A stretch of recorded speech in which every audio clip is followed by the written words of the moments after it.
కాపాడుకుందాం, మన సనాతన ధర్మాన్ని రక్షించుకుందాం, మన దేవాలయాలను కాపాడుకుందాం.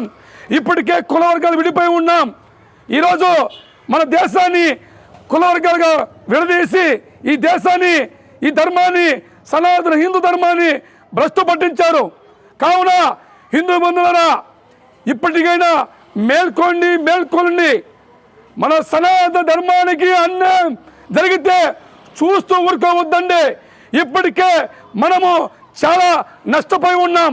కావున ఈరోజు మన హిందువులని మత మార్పిడి చేస్తూ రాజ్యాంగంలో హిందూ అని చెప్పుకొని ఉద్యోగం సంపాదించుకొని లక్షల జీతాలు తీసుకుంటూ దేశానికి మతం ముసుగులో నమ్మద్రోహం చేస్తూ వెన్నుపోటు పొడుస్తూ లక్షల జీతాలు తీసుకొని ఈరోజు మత మార్పిడి చేస్తున్నారు. అడ్డుకోండి. మత మార్పిడి జరగకూడదు. మత మార్పిడి జరగకుండా ఉండాలంటే ప్రతి ఒక్కరు కూడా మనం ఖండించాలి. మత మార్పిడి చేస్తే 7 ఏళ్ళు జైలు శిక్ష, 3 లక్షల జరిమానా.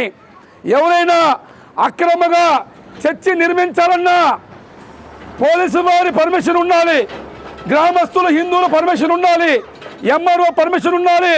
ఇష్టానుసారంగా నేను చర్చి కడతాను, నేను మత మార్పిడి చేస్తానంటే చూస్తూ ఊరుకోకూడదండి.